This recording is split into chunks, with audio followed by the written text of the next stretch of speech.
আরাফাত সানির বিরুদ্ধে যৌতুক নিরোধ আইনে আরও একটি মামলা হয়েছে করেছেন তার কথিত স্ত্রী নাসরিন সুলতানা।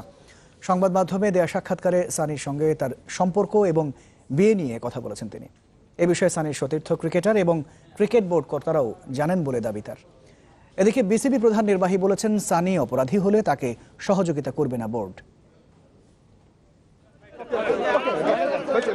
সোমবার আরাফাত সানিকে যখন আদালতে হাজির করা হয় তখন মিডিয়ার দৃষ্টি খুঁজে ফিরেছিল সানির কথিত স্ত্রীকে। অবশেষে ক্যামেরার সামনে এলেন নাসরিন সুলতানা।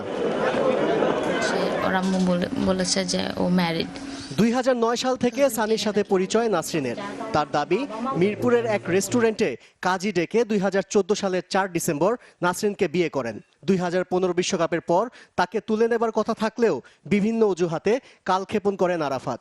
বড় অঙ্কের অর্থ দাবির নতুন অভিযোগও করেছেন নাসরিন।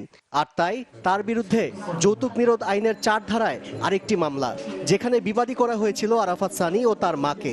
তবে আদালত মায়ের নাম বাদ দিয়েছেন। অজুহাত দেখায় নানান যে আমার মা তো তোমাকে পছন্দ করে না, আমি কিভাবে তোমাকে নিব, এই সেই। তুমি যদি আমাকে 20 লাখ টাকা দাও, আমার আম্মুকে বলি যে না, তুমি একটা এরকম এস্টাবলিশ ফ্যামিলি থেকে বিলং করো।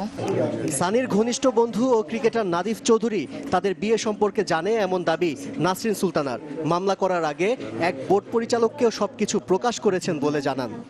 এখন হয়তো অনেকে বলবে না, কারণ স্বাভাবিক সবাই ওর সাপোর্টেই কথা বলবে, বাট ওর অনেক ফ্রেন্ডরা, ইনফ্যাক্ট বড় ভাই যারা আছে, যারা এক্স ক্রিকেটার ছিল, তারাও জানে।